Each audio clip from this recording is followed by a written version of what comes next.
Vamos então agora falar alguma coisa sobre o oitavo mandamento, que a gente conhece como não levantar falso testemunho,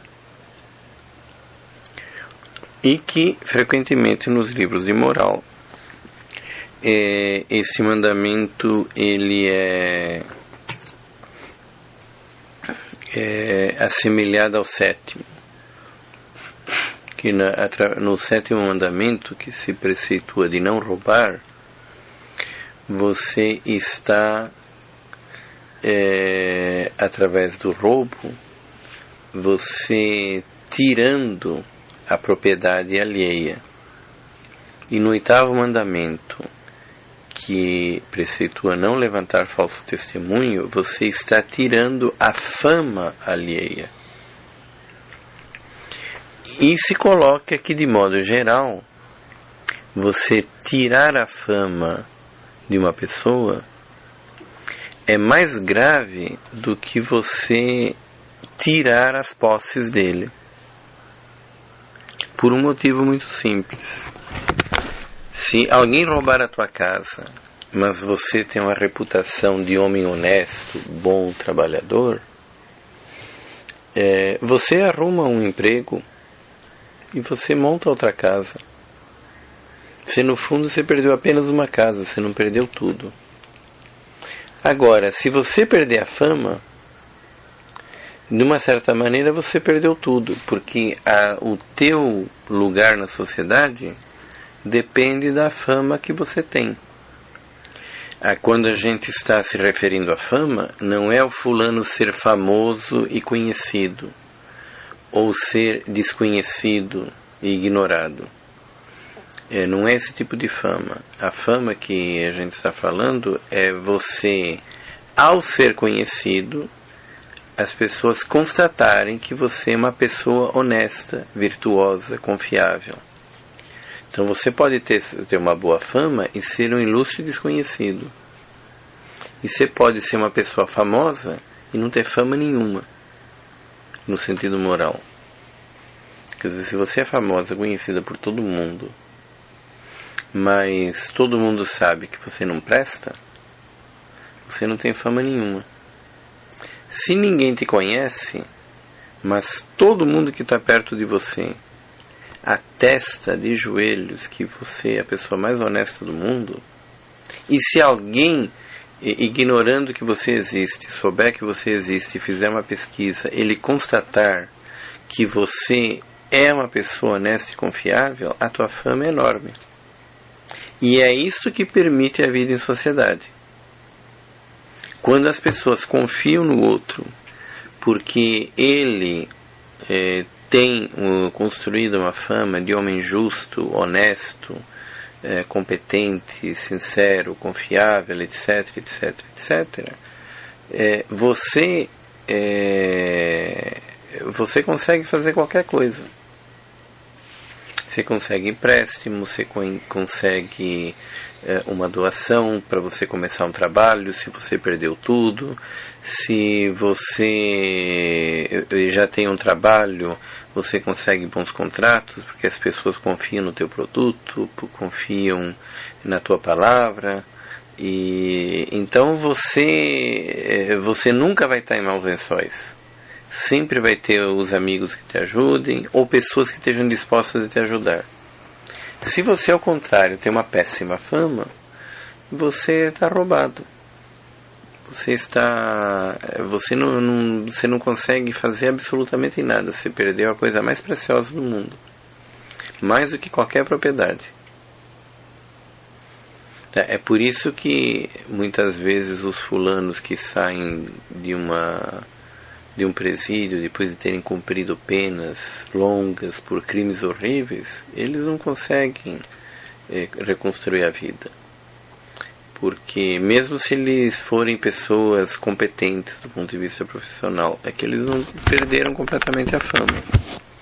Então, o sétimo mandamento, ele proíbe que a gente cause dano à propriedade alheia. O 8º mandamento, a gente proíbe que a gente cause dano à fama alheia. Tá? E no seu gênero,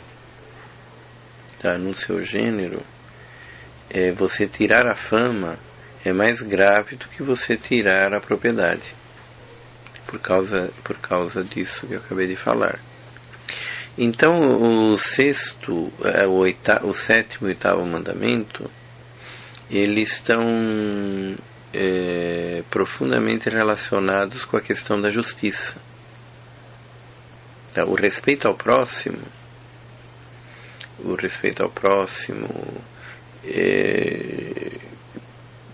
ele frequentemente, o aspecto principal envolvido é a questão do descontrole do irascível, do ponto de vista psicológico. O 7º e 8º mandamento, eles envolvem questão de justiça. Inclusive, assim como no 7º mandamento, a quebra do 8º mandamento, justamente por causa disso, exige a restituição da fama.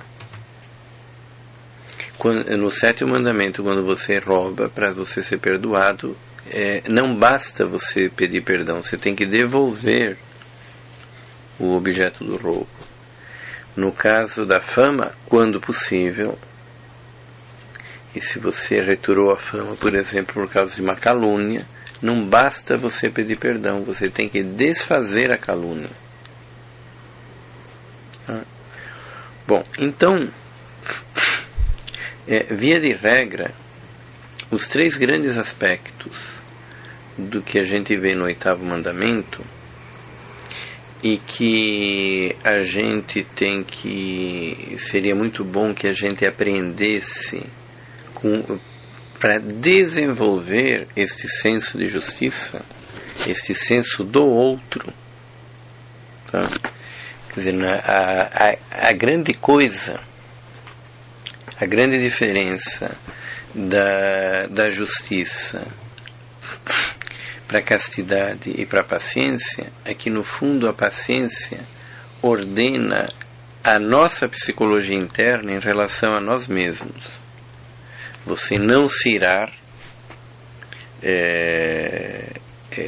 fora das medidas e você controlar os seus desejos de concupiscência. Então é uma ordenação interna. A justiça, ela ordena a gente não tanto para conosco, mas para as coisas externas, as pessoas externas. Então ela, num certo sentido, exige um nível de consciência maior. Não basta que a gente seja dono de si próprio, a gente tem que também ser capaz de ter a consciência do justo valor do outro. É uma maneira da gente aprender a estender a virtude, digamos assim, ao mundo exterior que nos rodeia. A gente, ao dar o salário justo, ao a gente repassar o supérfluo às pessoas que têm e padecem necessidade extrema, nós estamos, no fundo, conscientizando-nos, aprendendo do ponto de vista moral a ter uma sensibilidade para com a realidade externa, do ponto de vista moral. E, de uma certa maneira, o 8º mandamento está dentro disto, porque, no fundo, o 8º mandamento é uma questão de justiça para com o próximo, e a respeito de um bem que é mais sutil, mas é mais importante do que a própria propriedade, que é a fama do indivíduo. Normalmente nós não temos consciência disso. E E de uma certa maneira é um pecado que é inclusive muito comum nas pessoas do sexo feminino, de falar mal dos outros, etc. Isso envolve, para que a gente possa se corrigir disso, uma consciência grande da existência do outro. Envolve que a gente saiba se colocar na pele do outro como se fôssemos nós mesmos. Então, isso é algo que é uma preparação muito forte para o mandamento de amar ao próximo como a si mesmo. Então, o indivíduo que não tem esse senso de justiça está longe desse mandamento. Então, existem 3 aspectos importantes no 8º mandamento. O mais grave de todos é o da calúnia. Calúnia é o ato pelo qual nós atribuímos a uma pessoa uma culpa que ele não tem. Você acusa alguém de ter cometido um pecado grave que ele realmente não fez.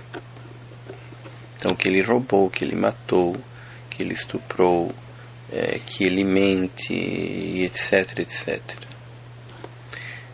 E a calúnia normalmente se refere principalmente a estas coisas que, ao serem feitas, são moralmente más. Você pode caluniar também atribuindo um defeito grave a uma pessoa. Mas, de modo geral, o que realmente tira a fama do indivíduo são as coisas no campo moral. São aquelas acusações de coisas que tornam uma pessoa má. Roubo, adultério e assim por diante. Geralmente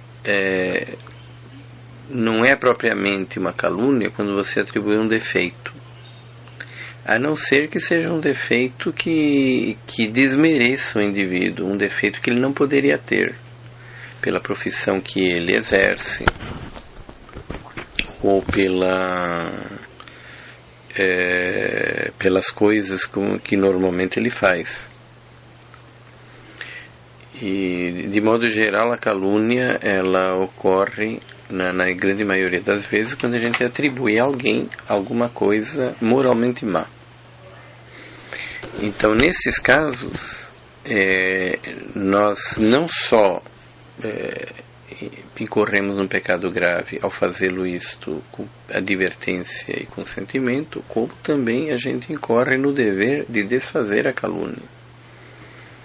Então, se você acusa que alguém roubou e não era verdade, você não pode pedir o perdão sacramental se você não se compromete a desfazer a calúnia a todos quantos a calúnia chegou, tanto quanto possível. Então, se você acusou alguém num jornal de que o fulano é ladrão e não era, você tem que publicar naquele jornal um esclarecimento que aquilo não era verdade. Você, teoricamente, o que você é obrigado a fazer é desfazer o dano. Então, não interessa para desfazer o dano se você está declarando que você fez de propósito, de má vontade, ou se foi um engano involuntário. Para desfazer a calúnia, não interessa que você declare as suas verdadeiras intenções. O que interessa é que fique bem claro que o fulano que foi acusado de roubar, ele não roubou. Se você fez isso sem querer, ou se você fez isso de propósito, em princípio, isso não interessa para esclarecer a verdade. Então, você não é obrigado a dizer isso. Eu caluniei de propósito, de maldade. Você pode dizer, houve um engano. De fato, houve um engano, maldoso e proposital. Mas se disser que houve um engano, as pessoas normalmente entendem que foi sem querer, apesar de você não estar dizendo isto. Então, houve um engano. Lamentavelmente, foi divulgada uma notícia errada. O fulano tal, que foi acusado disso e disto, ele é totalmente inocente, ele nunca fez isso, é uma pessoa ótima, excelente. Se a coisa evoluiu para mais do que o âmbito daquele jornal, você publicou a calúnia naquele jornal local e depois espalhou para o Brasil inteiro, você tem que arrumar um jeito de fazer a notícia chegar mais ou menos no âmbito aonde ele foi danificado. Quer dizer, você tem a obrigação de desfazer o dano que você fez.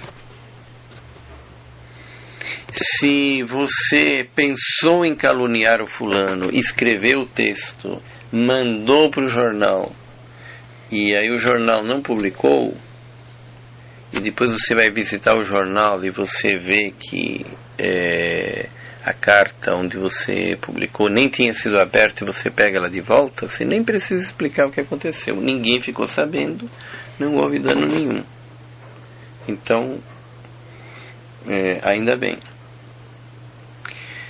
E o segundo aspecto do 8º mandamento é um pouco diferente. É quando você fala, divulga uma qualidade má de um indivíduo que infelizmente é verdadeira. Tá? Então, por exemplo, o fulano cometeu adultério, só que ninguém sabia, só você. E ele se corrigiu, inclusive. Por exemplo, quantos casos tem de, às vezes, uma esposa até boa, compreensiva, dedicada, que não é bem tratada pelo marido, um dia, num momento de depressão, ela acaba traindo com outra pessoa, e depois se arrepende amargamente, nunca mais volta a fazer, e nunca ninguém ficou sabendo, a não ser você. E aí um belo dia você, no meio da janta, lá junto com o teu colega, você diz, olha, você sabia que a tua mulher fez isso, isso e aquilo? Quando? 5 anos atrás, eu fui testemunha.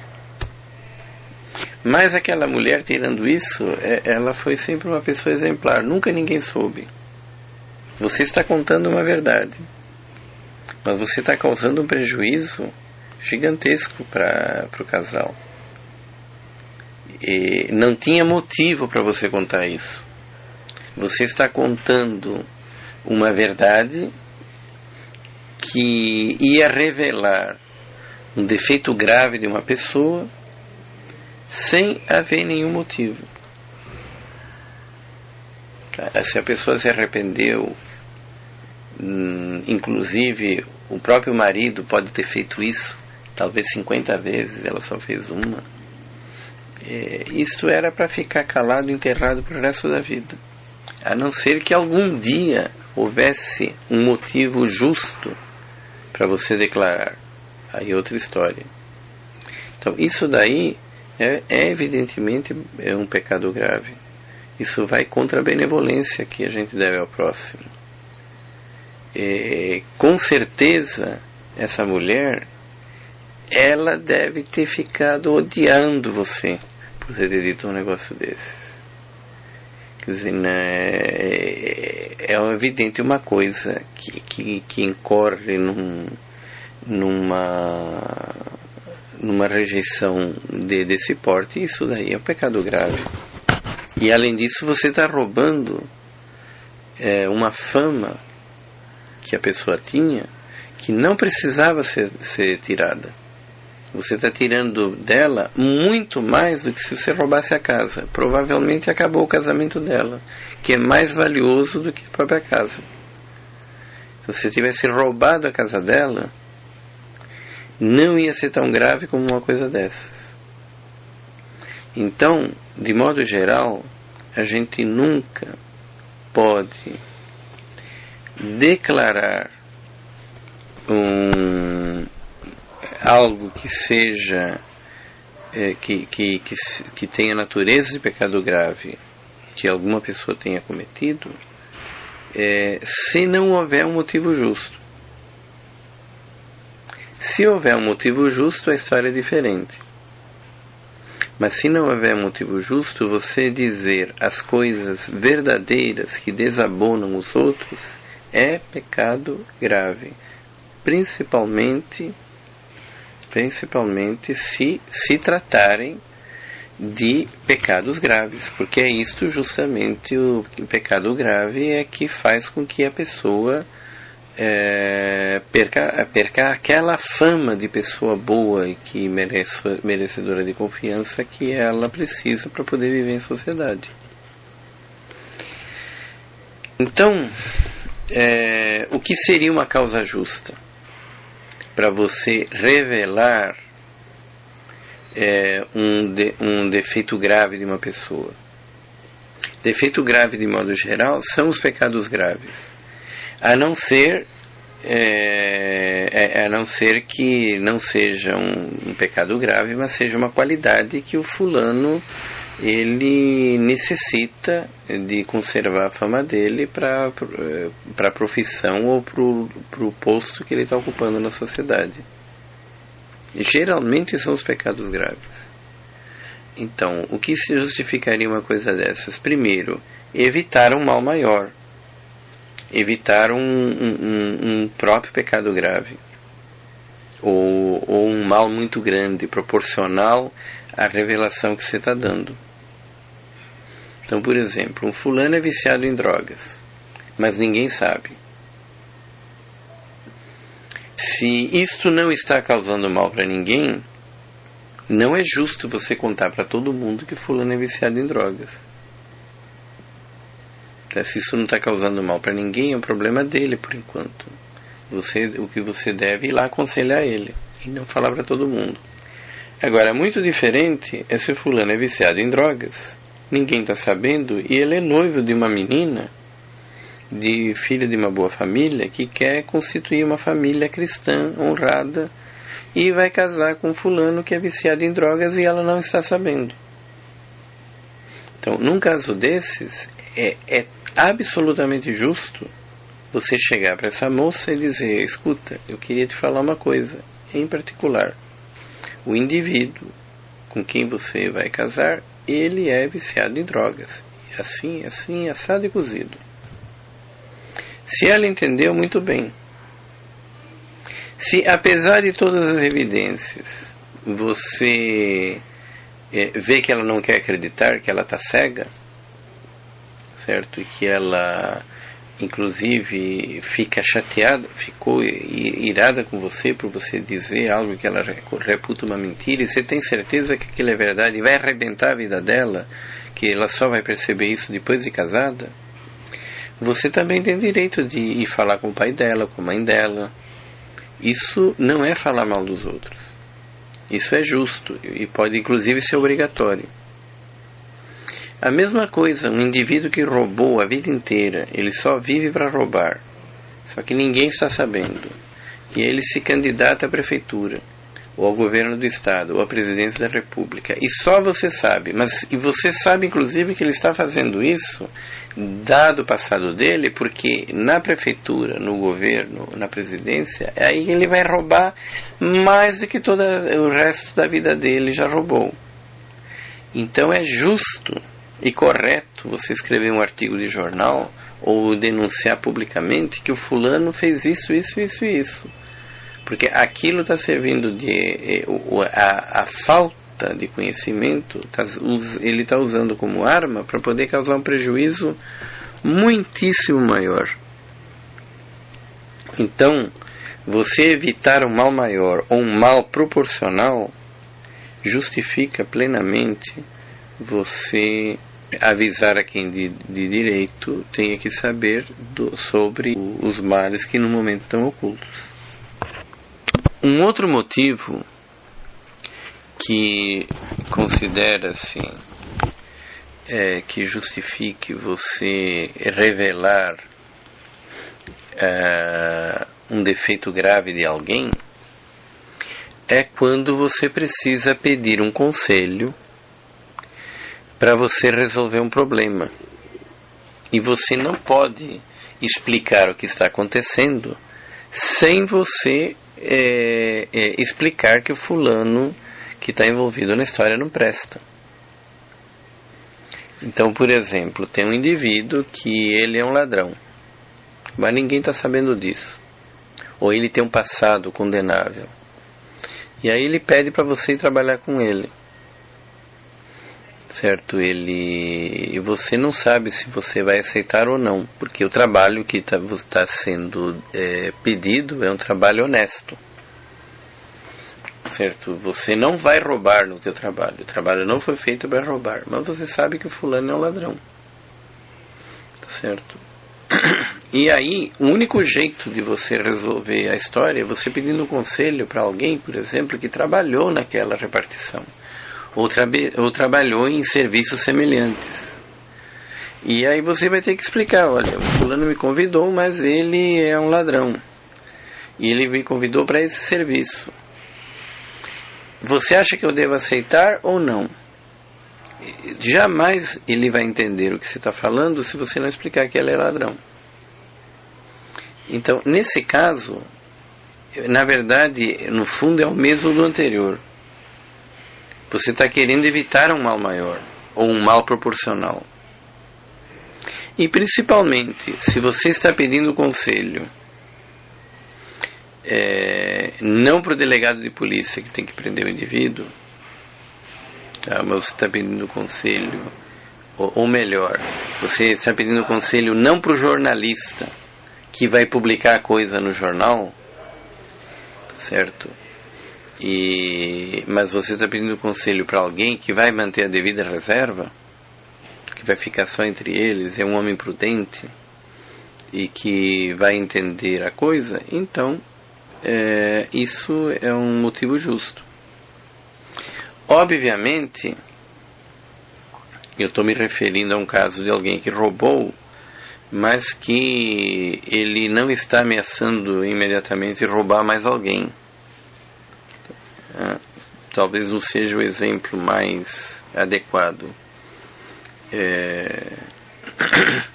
Mas em suma, você pediu um conselho para alguém que é um homem prudente e que não vai espalhar para todo mundo de que sobre uma pessoa que tem algum passado condenável em alguma coisa, isso não é uma coisa errada, porque é uma coisa proporcional. Também não se considera que seja errado falar mal dos outros quando todo mundo já está sabendo do que o fulano fez. Então, por exemplo, existem pessoas que têm fama de serem grandes ladrões e todo mundo sabe disso. É público e notório. No Brasil existem muitas pessoas assim. Se você comentar isso com alguém e você comentar que determinada pessoa é um corrupto, isso daí não é uma coisa errada, porque o erro está justamente em você roubar a fama de alguém ou tirar a fama de alguém sem um motivo justo. Se ele já perdeu completamente a fama, você não existe nada que você esteja tirando dele que ele já não tenha perdido. Então isso daí não é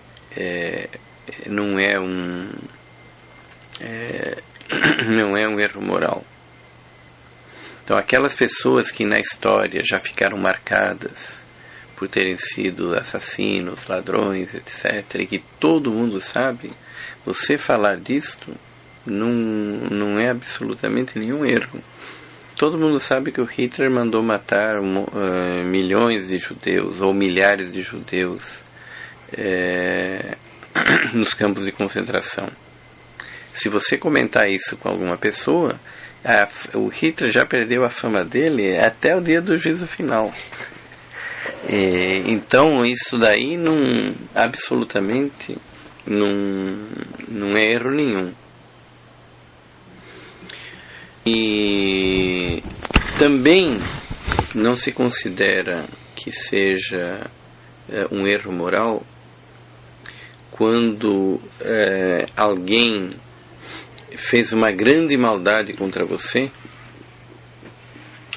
e que ninguém está sabendo, mas é uma maldade muito grande, e você, naquela angústia, naquela tristeza, você vai e desabafa com o teu grande amigo, ou com a tua esposa, ou com o teu pai, ou com o teu melhor amigo, e é uma coisa que vai ficar circunscrita àquele ambiente. Você, objetivamente, você não precisava contar isto, porque o teu chefe fez um grande erro moral, mas a coisa está resolvida e não vai se repetir mais, e não tem motivo por que falar, e não vai adiantar nada você falar para tua esposa, para o teu filho, para o teu pai, teu grande amigo. Mas o abalo é tão grande que você sente uma necessidade de desabafar. E se aquilo ali ficar circunscrito, se ficar circunscrito naquele ambiente, você com teu amigo, etc., isso daí não se considera um pecado grave, ou matéria grave. E principalmente, inclusive, se o teu amigo não tiver conhecimento do outro. Tá? Principalmente se ele sabe quem é o outro, mas eles não convivem juntos. Então, você não está subtraindo grande coisa da fama dele. Tá? E principalmente ainda se for uma pessoa discreta, que sabe guardar reserva e etc. Às vezes, inclusive,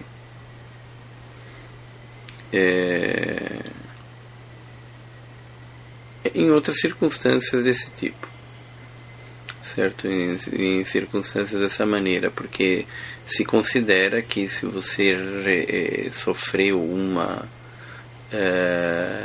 injúria muito grande, que te causa uma aflição tremenda, você ser obrigado a não contar isso para ninguém, seria uma coisa extremamente desumana. Quer dizer, se alguém te fizer uma tremenda maldade, e aí só pelo fato que não tem utilidade nenhuma objetiva para corrigir a coisa, você contar para alguma pessoa, você ser obrigado a guardar segredo para o resto da tua vida. Mas isto, veja bem, supõe-se que seja para um amigo íntimo, preferencialmente alguém que não seja da convivência do outro, que seja a tua esposa, o teu pai, o teu conselheiro, ou um homem de virtude que vai saber guardar reserva, e que seja feito isso por questão de consolo, de desabafo.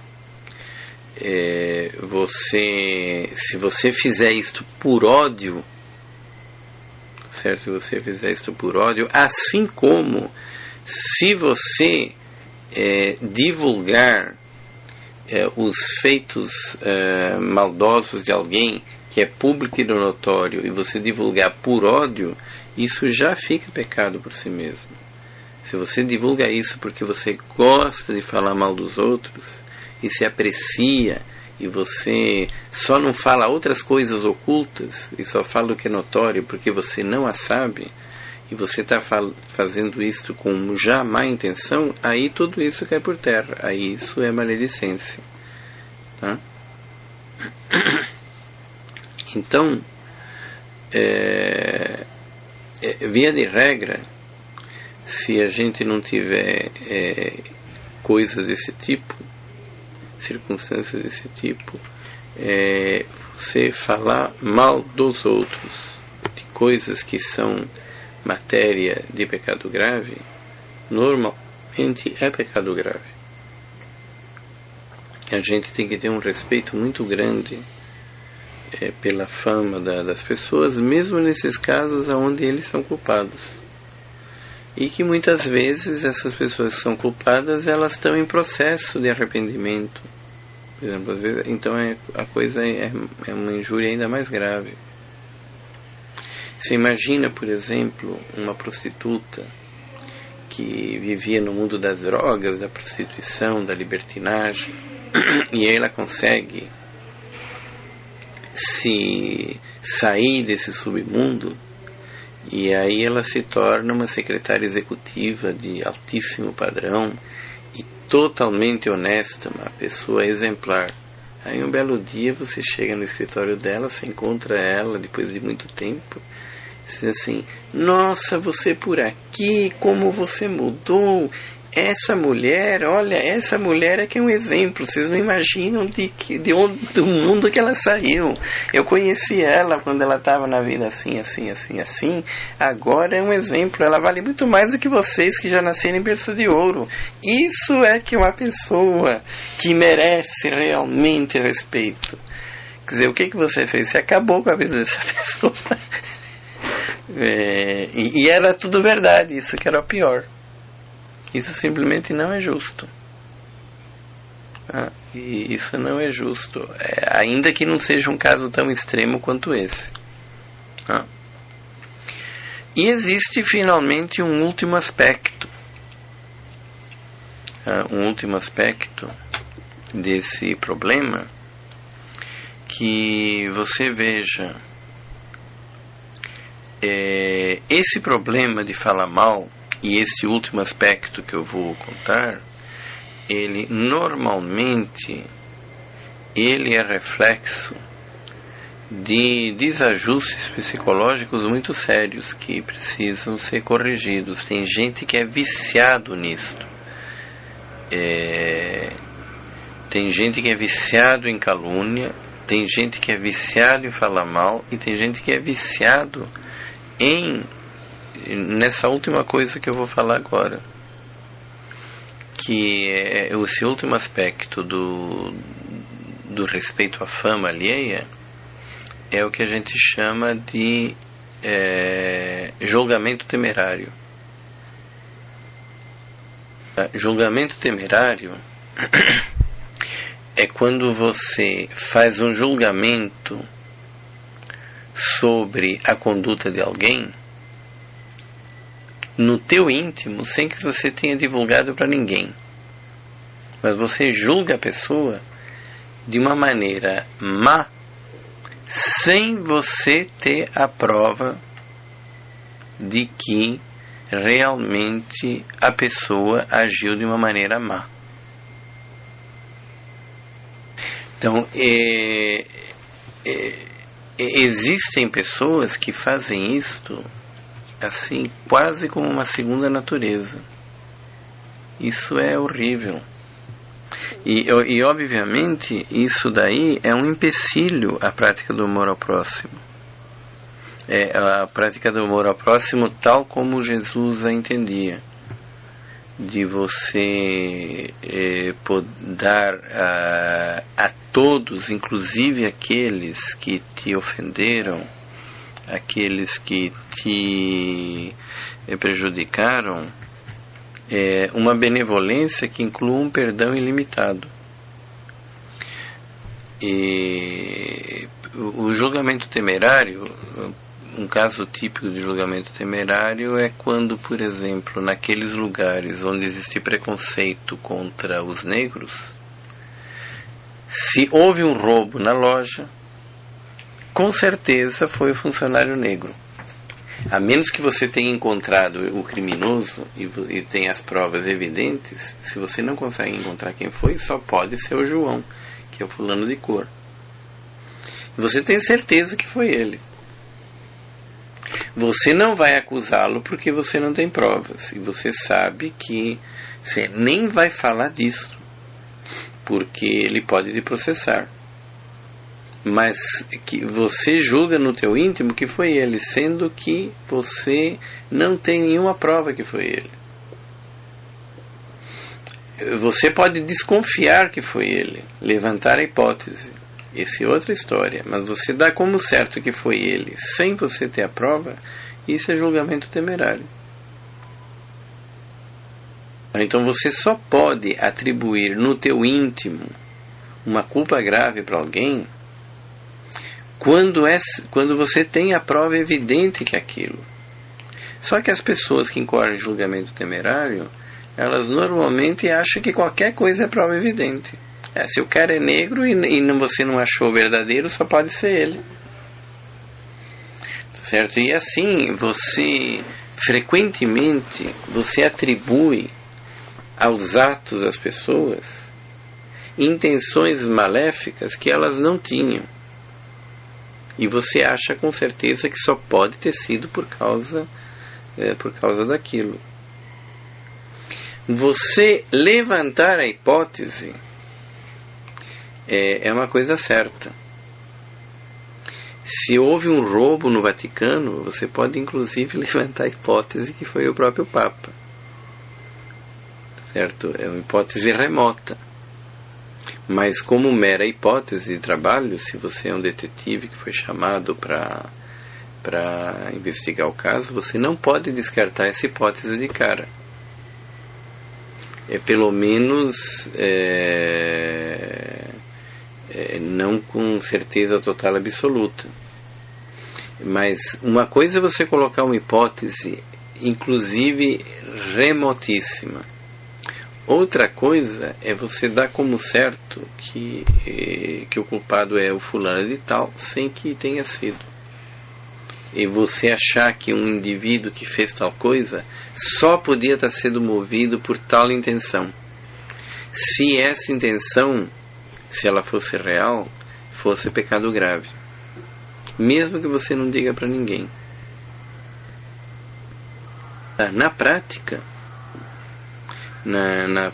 muitas vezes, quando as pessoas são verdadeiramente boas, às vezes elas se enganam. Porque elas... uma pessoa que seja verdadeiramente boa e virtuosa, às vezes ela pode estar cometendo um julgamento temerário e ela não tem verdadeira consciência disso, porque ela acha que os indícios são suficientes quando na verdade não são, mas ela acha sinceramente que são.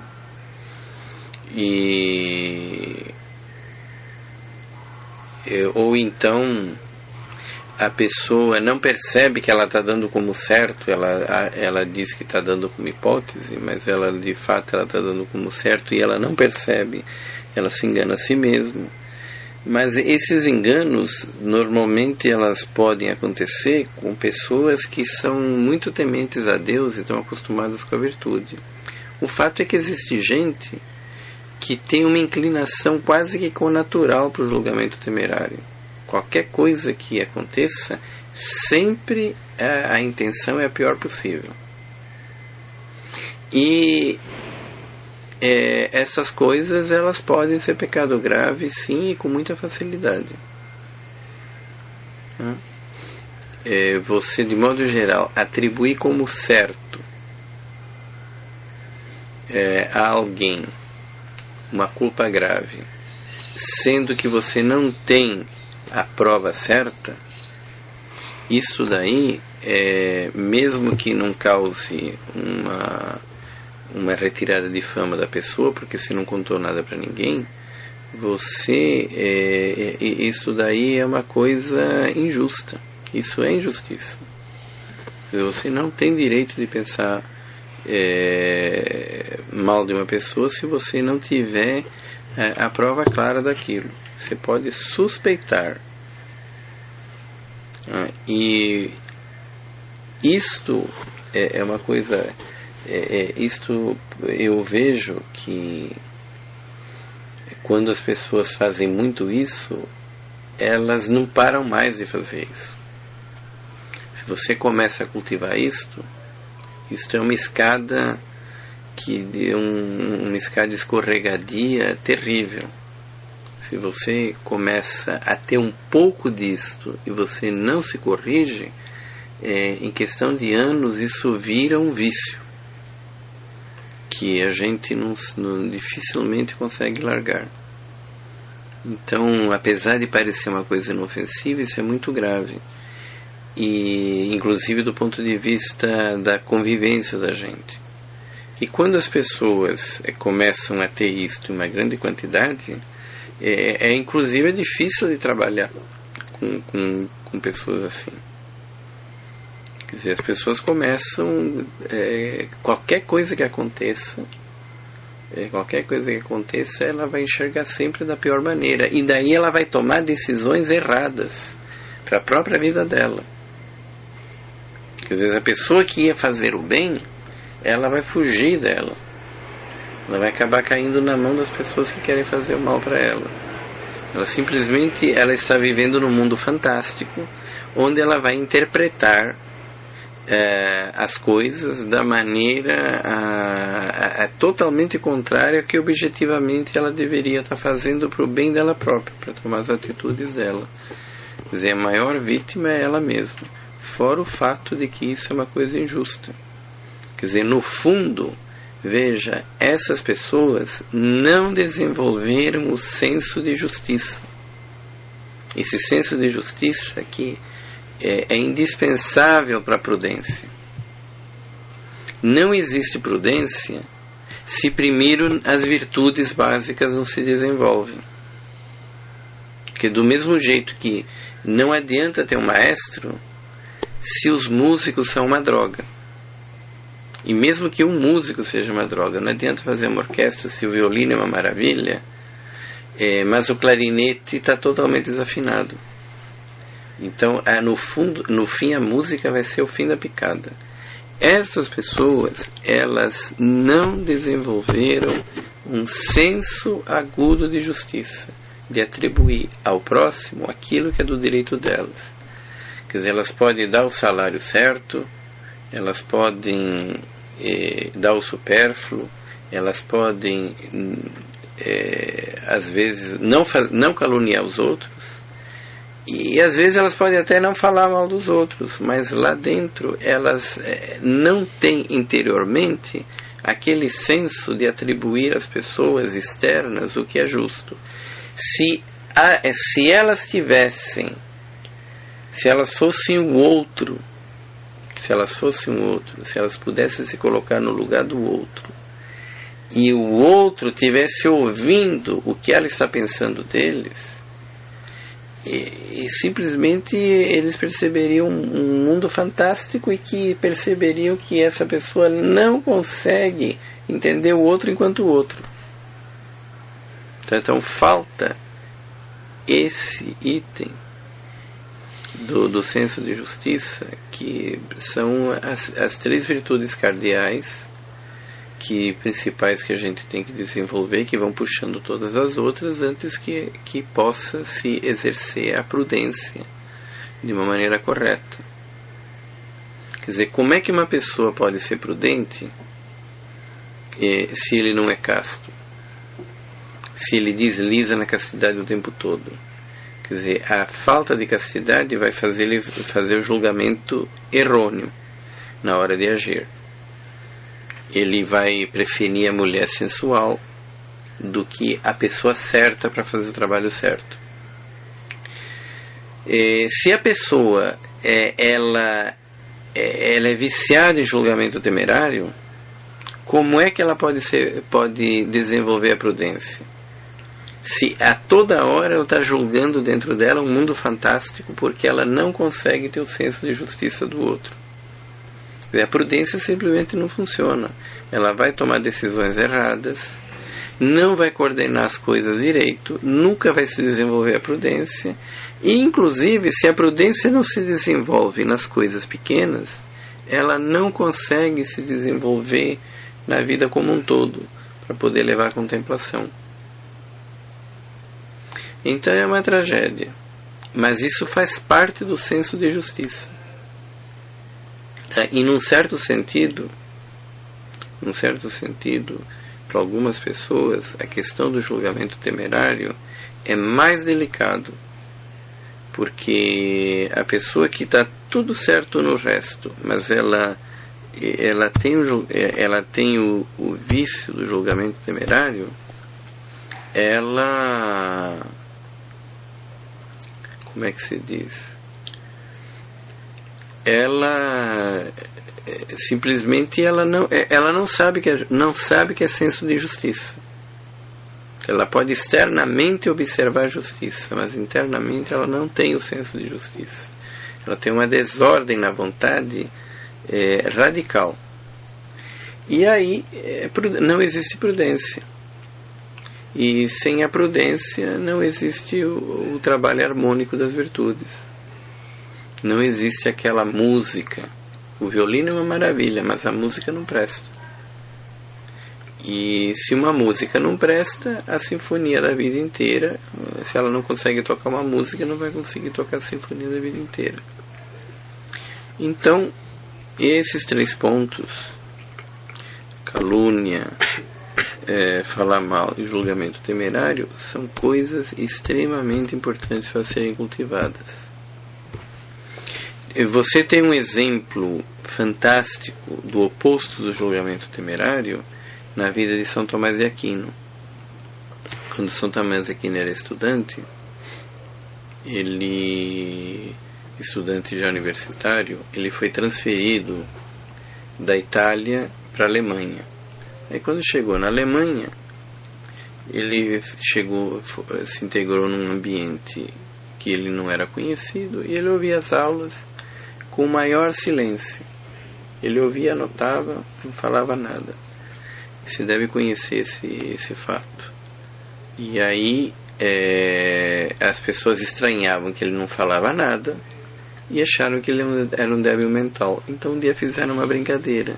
Você quer ver como ele é débil mental? Eu vou dizer para ele que tem uma vaca voando no céu. Você vai ver que ele vai para a janela. Não é, ninguém é tão idiota assim. Você está tirando sarro. Não, você vai ver. Aí o fulano foi: Tomás, olha, tem uma vaca voando. Aí o Tomás se levantou e foi achar até a janela. O pessoal ficou estupefato. E o que é pior é que quando ele voltou, ele ainda disse: não tinha nenhuma vaca voando, eu não vi. E aí todo mundo rindo. Falou: onde que você já viu uma vaca voando, Tomás? Não tem vaca voando nenhuma. Então vocês mentiram? Agora que você está percebendo que nós mentimos, mas onde que você está com a cabeça? Você é doido por acaso, ou idiota? O que você está fazendo estudando aqui junto com a gente? Aí ele explicou: olha, na verdade eu achei estranho. Só que vocês são seminaristas. Então eu falei: olha, eu nunca vi uma vaca voar, mas também eu nunca vi um seminarista mentir. Então eu prefiro achar que a vaca está voando e que não que o seminarista estivesse mentindo. Agora eu estou surpreso. Então vocês mentiram? Ficaram boquiabertos. Mas você veja, isso é o oposto do julgamento temerário. Isso é o oposto do julgamento temerário. Quer dizer, mesmo quando estava evidente que eles estavam mentindo, Tomás de Aquino quis ter uma prova. Não, para Deus nada é impossível. Tá certo? E um seminarista não mente. Quem sabe? Eu só vou poder ter certeza quando eu for olhar. Aí ele foi e viu. Certo? Isso também é um senso de justiça. Reflete um senso. Isso não reflete uma idiotice, reflete um senso de justiça tremendo. E esse mesmo senso de justiça que, quando ele fez a Suma Teológica, fez todas as coisas estarem equilibradas no seu lugar. E na Suma Teológica é um livro equilibradíssimo, sensato, onde cada coisa é dado e colocado no seu justo valor, na sua justa posição. No fundo, é exatamente porque ele foi olhar a vaca, se tinha uma vaca voando. Se ele não tivesse ido, se ele não tivesse esse senso de justiça, que ele estava tão convicto de não fazer um julgamento temerário, que até naquele caso ele falou, olha, vaca não voa, mas eu vou olhar. Certo? E o senso de justiça era tão grande que acabou se refletindo em tudo o resto. Então essas coisas a gente tem que fazer questão de cultivar mesmo, porque inclusive os grandes erros começam nas pequenas coisas. Certo? Bom, então nós terminamos aqui a questão do 8º mandamento.